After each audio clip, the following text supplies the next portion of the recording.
News has just trickled in that Indian Airlines flight IC814 has been hijacked. There is still no information on the identity of these men or their demands. The plane hijacked. Christmas Eve, 1999. For the passengers on this Indian Airlines flight, a short 1¼ hour journey to New Delhi is about to turn into days of terror.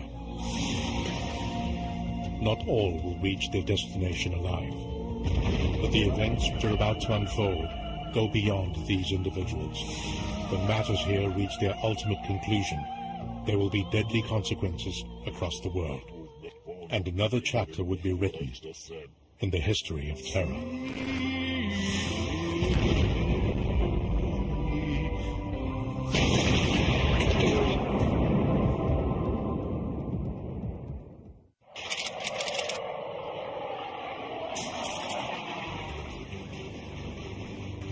At the Tribhuvan International Airport in Kathmandu, Nepal, Indian Airlines flight IC814 is being readied for departure. It's a short 1 hour 20-minute flight to New Delhi, India. In the cockpit, Captain Sharan, co-pilot Singh and flight engineer Jagir are carrying out their pre-flight checks. Many of the 178 passengers on board are returning from short holidays in Nepal. The mood is light. It's Christmas Eve, and the new millennium is only a week away.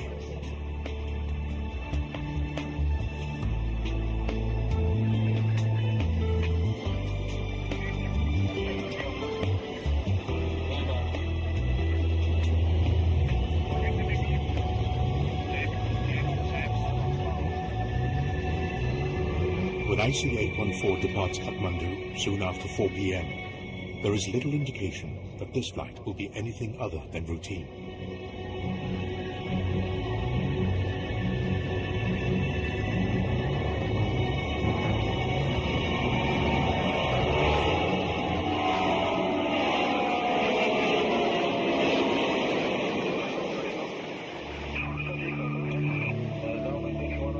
In a short while, it crosses into Indian airspace.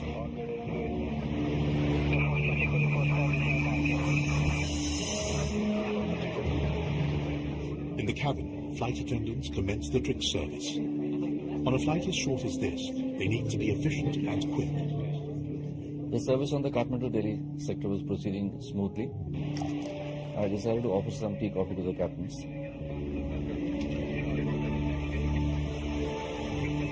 Chief Steward Anil Sharma enters the cockpit to serve the pilot's tea. By the time he steps out, the lives of everyone on board IC814 would have changed forever. The moment I turned my face towards the galley, I saw somebody wearing a mask, a bespectacled, short-statured fellow.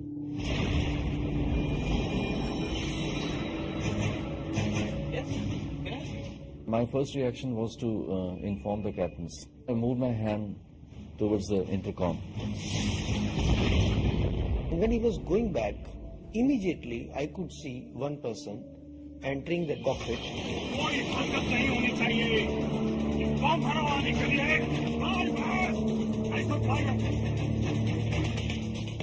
For a second, I was just scared. I could understand the situation that we have been hijacked. He said there should not be any movement. Fly the plane towards west only. But he isn't the only one. In fact, there are 4 other heavily armed hijackers, and they've taken over the aircraft with ruthless efficiency. I could hear voices saying, "Throw the food down. Throw it down quick, under your seats." They were screaming loudly. So we started throwing the food down. Then we were told to change the seats. Children went away from me because they were sitting at the back now. So, we sort of lost contact, and I said, let's see what they do. It was not possible for me to react in any way because alone I couldn't have done anything. Ladies and gentlemen, this is your captain. Please shut up. Our plane has been hijacked. Please be patient and listen. hijackers. Thank you.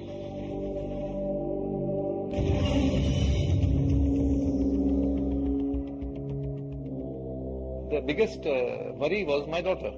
What's happening to my daughter? Because she was not sitting with me, she was far away. Then I removed my blindfold and I stood up like this with my hands up. And within 2 seconds, when this guy was on me with his revolver pointing at me, he said, you sit down, otherwise I'll kill you, I'll shoot you. That was the time when he found my voice a little, with anger and, the tenor was there, that worry and everything. And I think he realized this man means business, Then he said, see quickly and sit down. I turned around, looked at them, they were both there, sitting. I saw them and I sat down.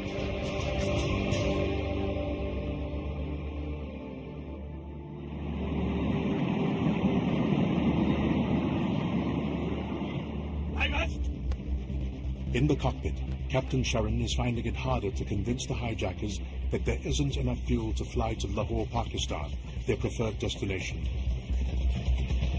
He asked about the fuel. How much fuel you have?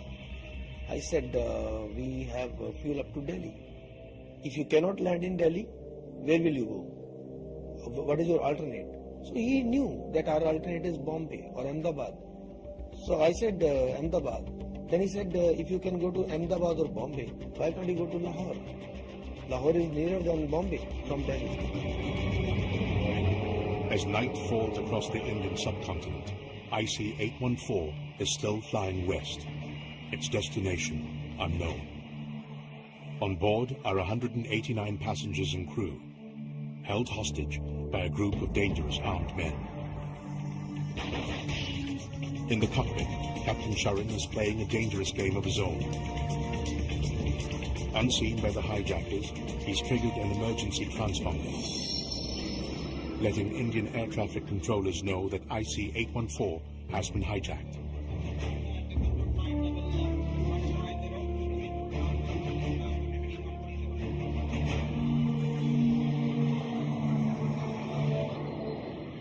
On board IC-814, the captain and the hijackers are locked in a battle of wits.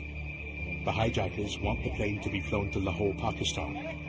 The captain, though, wants to avoid going to Pakistan at any cost. It's been just 6 months since India and Pakistan fought a bloody war in Kargil, Kashmir, leaving hundreds dead on both sides. The scars haven't as yet healed. I never wanted to go to Lahore because I never wanted to cross my territory. I wanted to land wherever I can land in India only, so that security people can do something. Making his case stronger is the Lahore ATC, which refuses to accept the plane. In fact, Lahore shuts down its airspace completely, even to its own planes. Meanwhile, in the passenger cabin, a sinister exercise is underway. Get up, I said. 8 male passengers are separated from the others and moved to the executive cabin. Amongst them is 27-year-old Ripon Katiyar, who is returning from his honeymoon with his bride Rachna.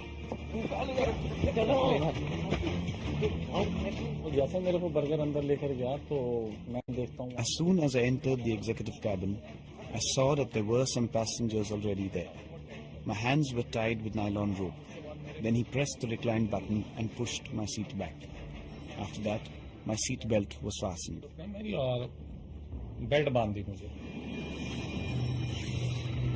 Oblivious to what's going on in the passenger cabin, the captain decides to play for time. I reduced my speed by about 40% because my point was to give maximum time wherever we land, either in Delhi or Amritsar, so that the preparation can be done. But IC-814 is rapidly running out of fuel, and the captain out of options. The hijackers, though, are unrelenting. They will not allow the plane to land on Indian soil. What will it take to break this deadlock? Who will give way?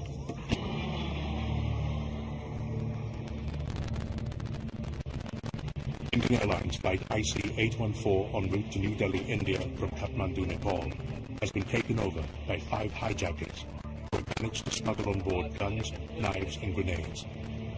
The hijackers are demanding the pilots fly the aircraft to Lahore, Pakistan. The Pakistani authorities have shut down their airspace and refused permission for the plane to land. With this fuel rapidly running out, Captain Sharon's best bet is to make for the North Indian city of Amritsar, about 50 kilometers east of Lahore. But the hijackers, fearing that Indian security forces will storm the aircraft, do not want it to land in Indian territory. I really begged for passengers that please let me land, everybody will die. They never wanted to land in Amritsar, so they took about 2-3 minutes.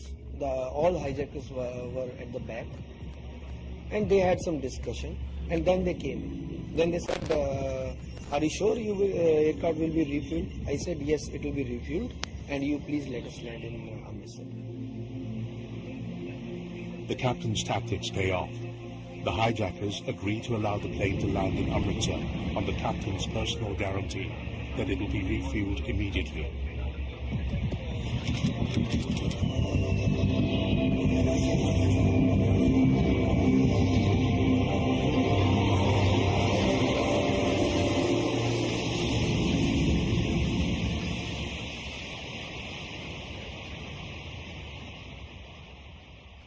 I felt that now we will not take off. I was hoping that we will get some kind of assistance there and this hijacking will end in Amritsar. The Indian Crisis Management Group in New Delhi, chaired by Prime Minister Vajpayee, doesn't allow local forces in Amritsar to storm the aircraft, but insists they wait for the National Security Guard, or NSG, India's crack anti-hijacking force, to get to Amritsar from Delhi. This will prove to be a costly mistake. I got a message from Delhi that the NSG is coming. So we had to wait for them, and till that time we were to keep this aircraft at the Rajasthan airport itself. Acting on instructions from Delhi, the authorities in Amritsar play for time by delaying the dispatch of the fueling tanker.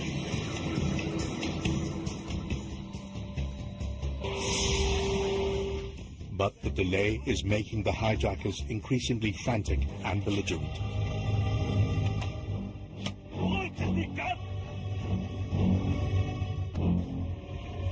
Please, send it quickly! Our life is in danger. The aircraft has been in Amritsar for over half an hour, and there's still no tanker in sight. The hijackers are now convinced that the Indians are getting ready to storm the plane. They want the pilots to get IC-814 back in the air. The fact that the tanks are almost empty isn't a consideration. The pilots there won't budge. If we don't give them fuel, they'll start shooting us. On IC-814, the standoff between the pilots and the hijackers is about to be broken, with terrible consequences.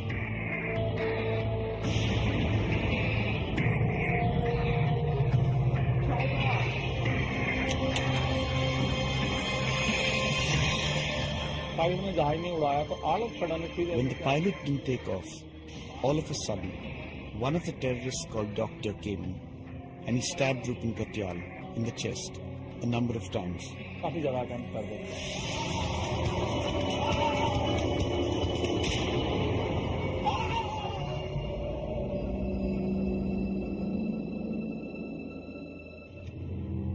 Flight engineer Jagya is sent to check on the hijackers' claims that they've started killing passengers. He's stunned by what he sees. He came inside, he was shivering. He said, they have killed people. They said, if you will not take off, we will kill everybody now. Enough is enough. You are not taking off. I said, I don't have any fuel. Now, the hijackers start a deadly countdown. If the aircraft isn't back in the air by the time they count from 30 to 0, they will first shoot the pilots and then kill each of the passengers. So now I had to take some decision. ATC is not doing anything. I'm not getting any assistance. Bowser is not coming in front of the aeroplane and nothing is happening. With no help in sight from Indian security forces, and now realizing the hijackers are serious about carrying out their threats, Captain Sharon decides to take a calculated gamble and make a mad dash for Lahore, Pakistan. We are all lining up. We are heading towards Lahore. There's little chance of making it with the fuel he has left on board, but it's the only chance he has left. The Indians, though, have lost the best opportunity they had to storm the aircraft and bring the crisis to an end.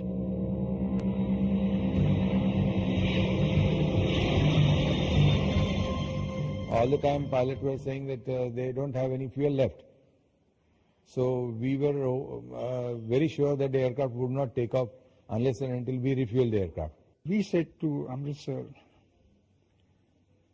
that they should have a sniper or a sharpshooter go along with the Bowser and shoot at the tires to disable the aircraft. Somehow or the other this didn't happen. There could be many reasons for it, but none that was communicated to us in the crisis management group. I think the reaction was quite, I would put it, amateur in Delhi.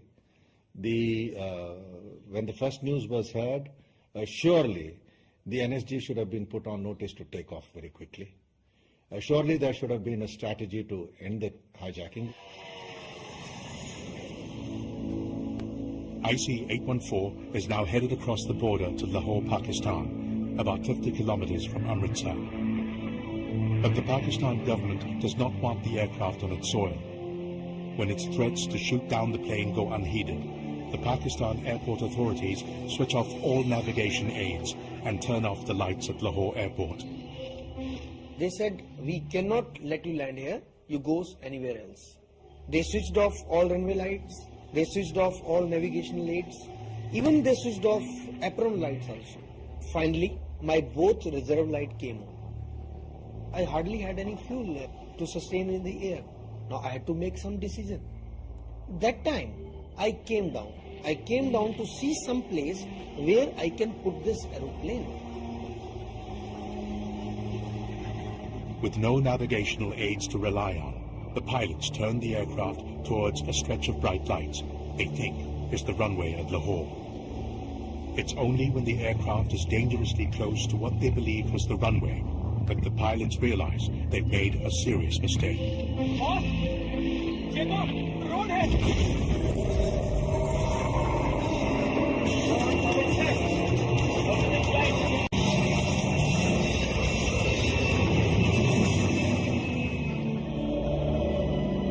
The Pakistan airport authorities now realize that the pilots are desperate, and if they don't allow IC-814 to land, it could crash on their soil. The ATC knew that my height is what? Then they thought he is going to really crash land this aeroplane. Then they said, now the runway is open for you, come on the runway.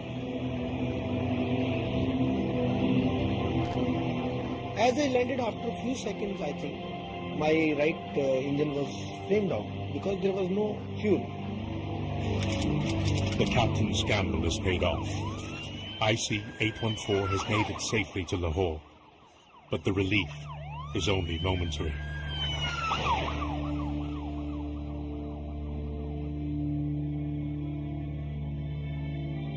Back in the cabin, the injured passengers are slowly bleeding to death. If they are to have any hope of making it, they must receive urgent medical attention.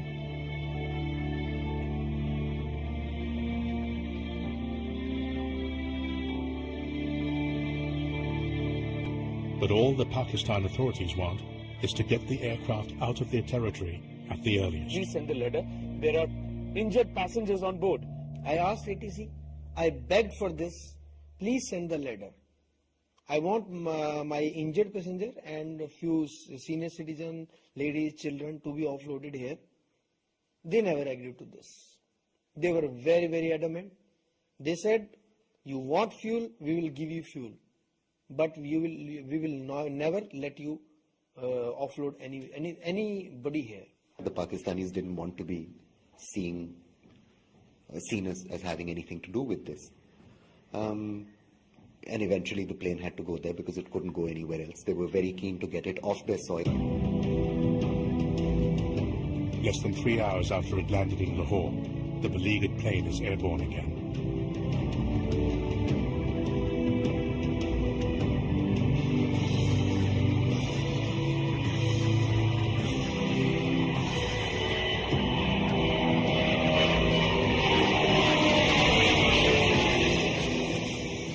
Back in India, rumours that some passengers have been killed by the hijackers spreads panic amongst the crowds that have gathered at New Delhi airport.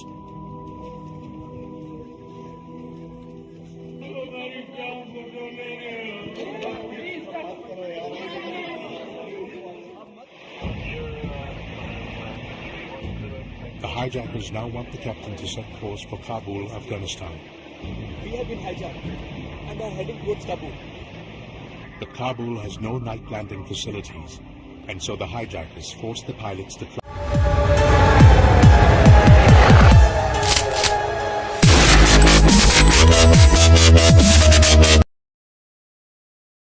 the aircraft to Dubai in the United Arab Emirates.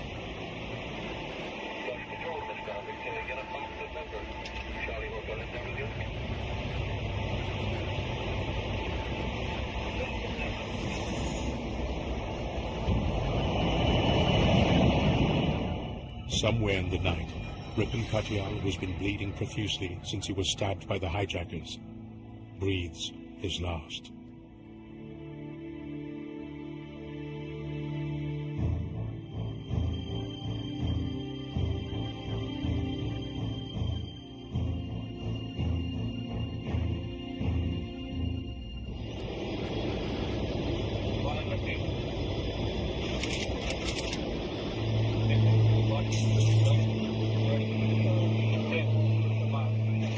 Having missed the opportunity to storm the plane on their own soil in Amritsar, the Indian government now makes an attempt to get the United Arab Emirates authorities to allow a commando operation in Dubai.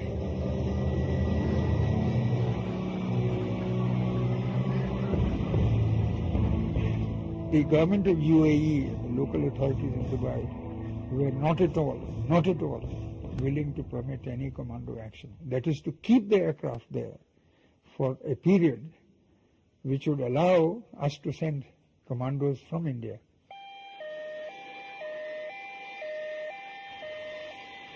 The UAE authorities, however, get the hijackers to release some of the passengers in exchange for fuel. The injured passengers, too, are let off the aircraft.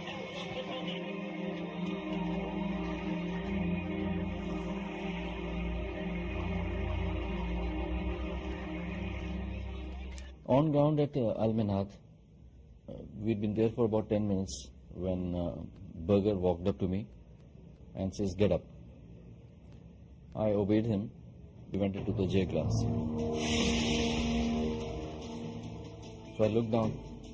I found a young man who was shirtless and had a lot of blood all over him, lying on one of the seats.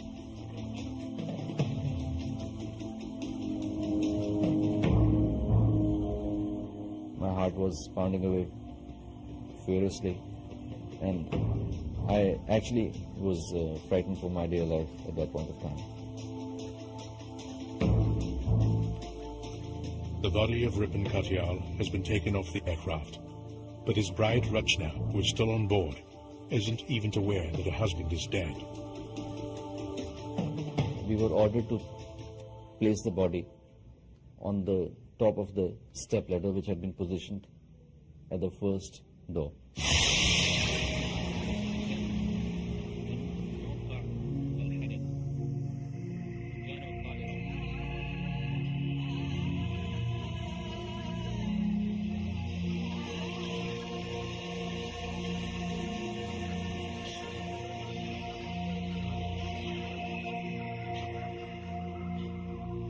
As the released passengers make their way to the arrival terminal, IC-814, which has been refueled, takes off once again. Its destination unknown.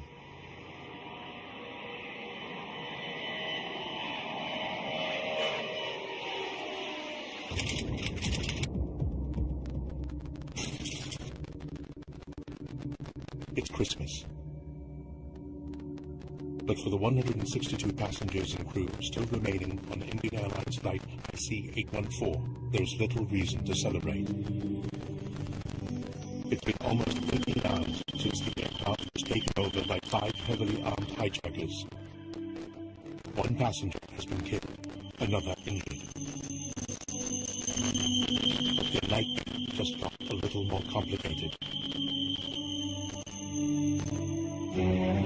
Unknown to any of the passengers, IC-814, which had been flying north through the night, has landed in Kandahar, Afghanistan.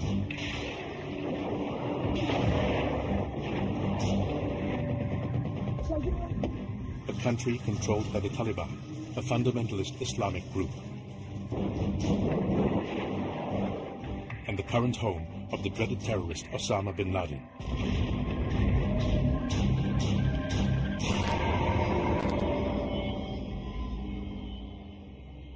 I could see open Pajero was coming towards the aircraft. They just came to near the aircraft. They just waved like this. And chief hijacker was looking at them, and he also just waved like this. That time, I was totally zapped. I said, now, inside also hijackers and outside are terrorists. It's 18 hours since IC-814 was hijacked, yet little is known of the hijackers. Who are they and what do they want? From the accounts of passengers released in Dubai, Indian intelligence agents are convinced they are dealing with well-trained and highly motivated terrorists on a suicide mission. In the back of my mind, I had a lot of suicide missions which had been undertaken by the Islamic fundamentalists and the militants there in Kashmir. The organization of Harkat al-Mujahideen was having in its cadres the people who were capable of undertaking their suicide missions. These people were bent upon harming the passengers. These people were quite determined to blow up the plane.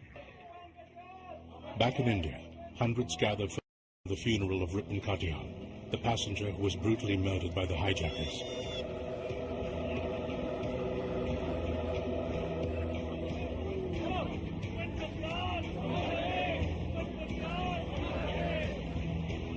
As images from the funeral are broadcast on television screens across the globe, pressure on the Indian government to resolve the crisis begins to mount.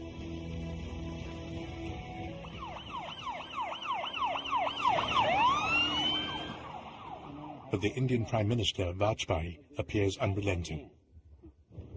We don't know as yet what the hijackers want, but whatever it is they want, this is not the way to go about it. India will not bow down nor be afraid of their inhuman threats.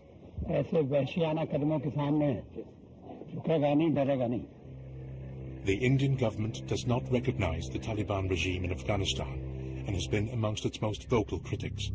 But if a solution is to be found to the crisis, they need to start talking to them.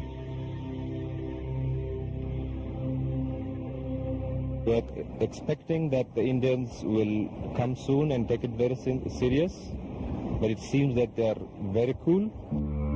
It's not just the Indian government that's uncomfortable with the fact that IC-814 is in Kandahar, Afghanistan.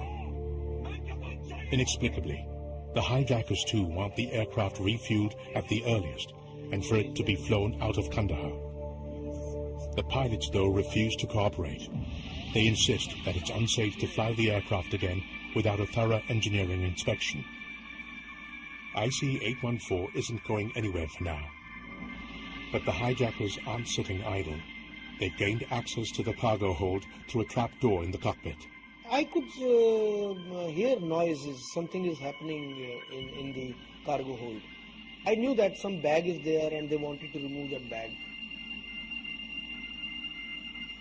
The hijackers eventually managed to retrieve a bag from the cargo hold. In the morning, I went to the cockpit. I could see a lot of different kind of weapons, different color of hand grenades. Then the pedestal was full of bullets. It is now clear that the hijacking has been planned with meticulous detail. But how far will the hijackers go, and what do they want? Back in Delhi, the relatives of the passengers get together. Angered by the Indian government's inability to end the crisis, they storm the high-level press conference of Jaswant Singh, the External Affairs Minister, demanding the government secure the release of the passengers. Will he keep us informed in future so that we don't have to grope around in the dark and create pressure such a big body? Television networks around the globe grabbed the story, further increasing pressure on the Indian government to negotiate with the hijackers. Where is the ego? The Kashmir problem is a political problem. Finally, the Indian government puts together a team of negotiators who land in Kandahar, Afghanistan on the 27th of December, 4 days after IC-814 was first taken over by the hijackers. Unknown to the Taliban, the Indians have a team of crack commandos hidden on board. Clearly, the Indians are keeping open the option of storming IC-814. Immediately when we landed up, we found that we were surrounded by the Taliban irregulars, people very shabbily dressed, carrying various types of weapons, taking positions which are not the conventional tactical positions for protection of an aircraft. It was almost like an offensive positions. With the Taliban militia taking offensive positions around the aircraft the Indian negotiators have arrived in, a lightning strike by the Indian commandos isn't a feasible option. The only way forward for the Indians is to begin negotiating with the hijackers. Chief was talking to him. Must have touched a switch. It was all around the plane. And he said that there can be no compromise in the case of Maulana. We don't know who Maulana was. Finally, it becomes clear. The hijackers' main objective is the release of Maulana Masood Azhar, the Secretary General of the Harkat-ul-Mujahideen, a militant organization operating in the Kashmir Valley. This was not a commander of large armies. It was not a commander of thousands of men. It was instead a commander of a very small number of people, but people he could inspire to act with a ferocity and commitment perhaps no other organization could inspire in its cadre at that point. Arrested in 1994, Maulana Masood Azhar was incarcerated in the Kot Balwal jail in the troubled state of Jammu and Kashmir, the disputed region over which India and Pakistan fought 3 wars. Several attempts had been made to secure his release. In 2 of these attempts, foreign tourists had been kidnapped and murdered. An attempted jailbreak had resulted in an accomplice being killed by jail guards and Maulana trapped in a tunnel that proved too small for him. This attempt, however, is on a different scale. Indian intelligence agencies have also discovered a startling fact, that the chief hijacker is the younger brother of Maulana Masood Azhar.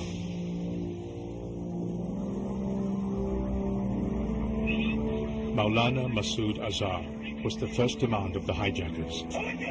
But it takes the Indian negotiating team over 30 hours of hard negotiating to get the complete list of demands from the hijackers. In addition to Mohammed Masood Azhar, release of 35 others, return of the coffin of the terrorist Sajjad Afghani,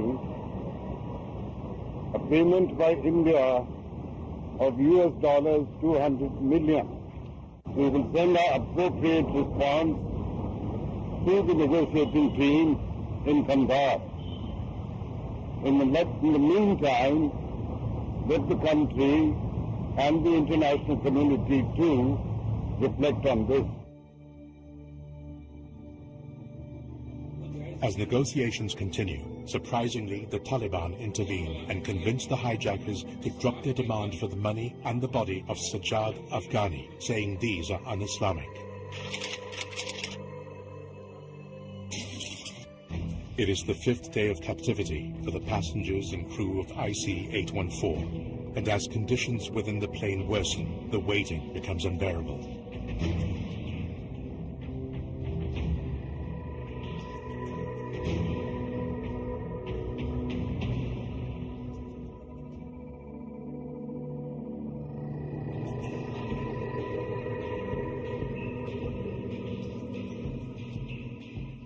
My brother-in-law, who was with me, ate just once in 8 days because the toilets were overflowing.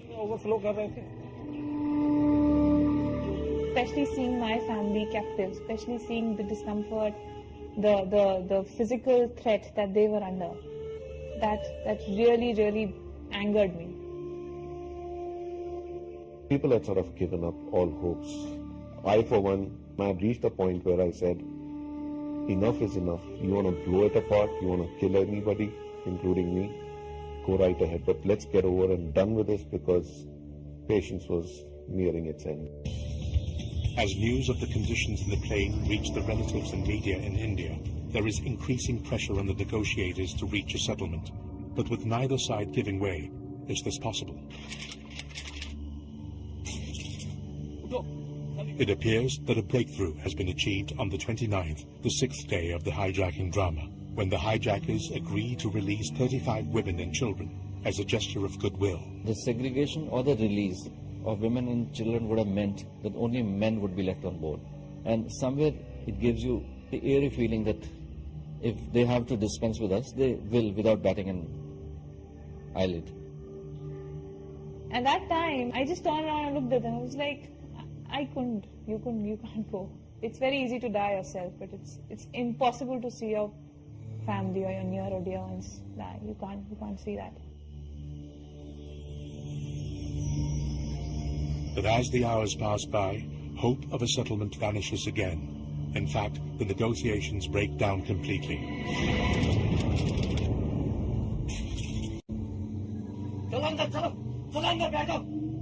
The 35 selected passengers awaiting release are unceremoniously herded back.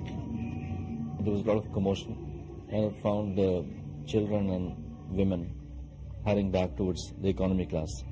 That's when we realized that things had gone wrong again.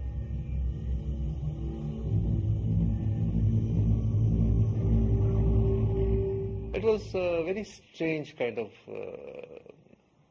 situation which are beyond words. The talks between them and the Indian government had broken down. And now they are going to start killing. Whether they start picking up people individually, shooting them and throwing them out of the aircraft, or taking off with the aircraft and blowing it up in midair. I remember there was complete silence in the entire aircraft. You could not have imagined that there were nearly 200 people sitting in that aircraft. Is this the final outcome? For the passengers and crew on IC-814, is this journey's end?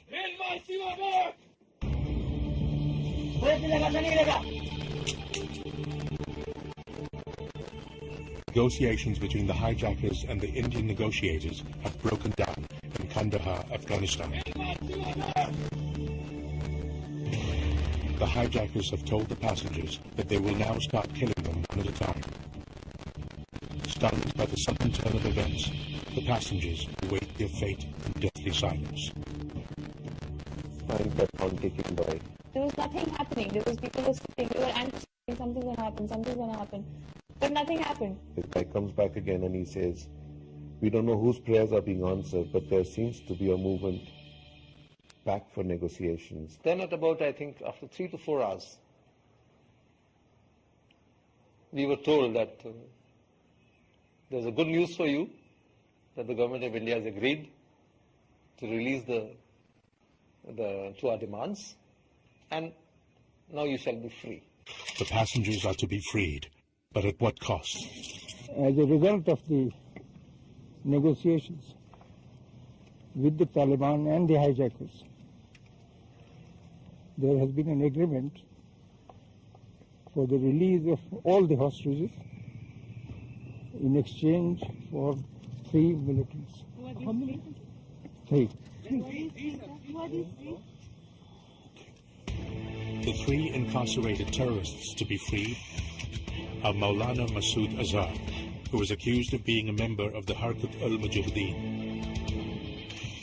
Omar Sheikh, a British national who studied at the London School of Economics, a devoted follower of Maulana Masood Azhar, who had been arrested on charges of kidnapping foreign nationals in Kashmir. Mushtaq Ahmed Zargar, the chief commander of the militant group Al-Ummah Mujahideen, jailed for terrorist attacks in Kashmir. I think the end deal was the worst case scenario for India, the worst case scenario. And I believe it was completely unnecessary. It was secured merely because a completely irrational deadline was placed on it. The Prime Minister made that, I think, deeply questionable statement that we didn't want them to spend New Year in captivity. Supposing we had said, fine, we wash our hands off. The public wouldn't have allowed us to do that. We would be asked to negotiate. And once you negotiate, and this is what you get. The three terrorists are released from prisons in different parts of India and are brought to Delhi, from where they will board a flight to Kandahar.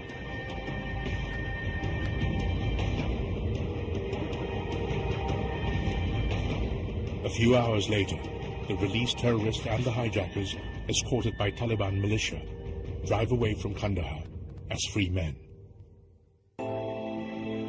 On board IC-814, the passengers and crew celebrate their freedom. This rare footage, shot by a passenger, captures the mood on board the aircraft, moments after their release. When they said that you were released, you really felt good and shaking hands. It was wonderful to be in that time, and everybody was hugging each other. Suddenly, you felt like lifeless, you felt weightless, you were floating around because that severe stress was suddenly gone. It's New Year's Eve, 8 days after IC-814 was hijacked. All its passengers and crew, except one, are free and safe in India. Their journey complete. At Delhi airport, thousands gather to give the survivors a hero's welcome. But even as the celebrations continue through the night and into the new millennium, a disturbing question remains unanswered. Did the Indian government err in releasing three dangerous terrorists in exchange for the lives of the passengers and crew on board IC-814?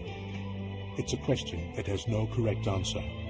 But if those who made the decision knew then what we know now, would the story of IC-814 have ended differently? Maulana Masood Azhar moved back to Pakistan, where soon after his release, he founded the militant Jaish-e-Mohammed. The Jaish is accused of numerous attacks, including the one on the Indian Parliament on December 13, 2001, which killed 7 innocent people and injured 18 more. They're also held responsible for the attack on the Jammu and Kashmir Legislative Assembly. He now lives free in Pakistan. Omar Sheikh has been named one of the key financiers of Mohammed Atta, the pilot of one of the jets that hit the World Trade Center on September 11th. He's presently facing the death sentence for the killing of the American journalist Daniel Pearl. Mushtaq Ahmed Zargar is now in Muzaffarabad, the capital of Pakistan-administered Kashmir. He's reportedly engaged in reviving his militant group Al-Ummah Mujahideen. It is now known that the 5 hijackers are Pakistani nationals, reportedly living free in Pakistan. Interpol and the Indian Central Bureau of Investigation have made formal requests to the Pakistan government to arrest and extradite the hijackers. But these requests have gone unheeded. Little is known of what the hijackers did after December 1999. IC-814 was clearly their moment of glory. How the hijackers managed to smuggle on board their guns and grenades has never been conclusively established. However, after the hijacking of IC-814, the Nepalese government reviewed and tightened security measures at Kathmandu's Tribhuvan International Airport. Indian Airlines, which had suspended its flights to Nepal, resumed operations 6 months later, but it now conducts secondary pre-boarding security checks on all its passengers using its own personnel. And the government of India decided to introduce sky marshals on select flights. The passengers on the plane returned to their normal lives, but were forever changed in some way by the events of those 8 days on board IC-814. You learn to respect very simple things like one full glass of water, or having 5 meters to walk, even clean air to breathe. Actually, even that is something you respect. There are times I wake up at night with cold sweat and the feeling that I'm still sitting in my chair. When you are sitting there, you realize how lonely loneliness can be. It has affected me badly. I was scared. I used to get dreams. Everything is written strongly on my mind. Nothing has been fade out.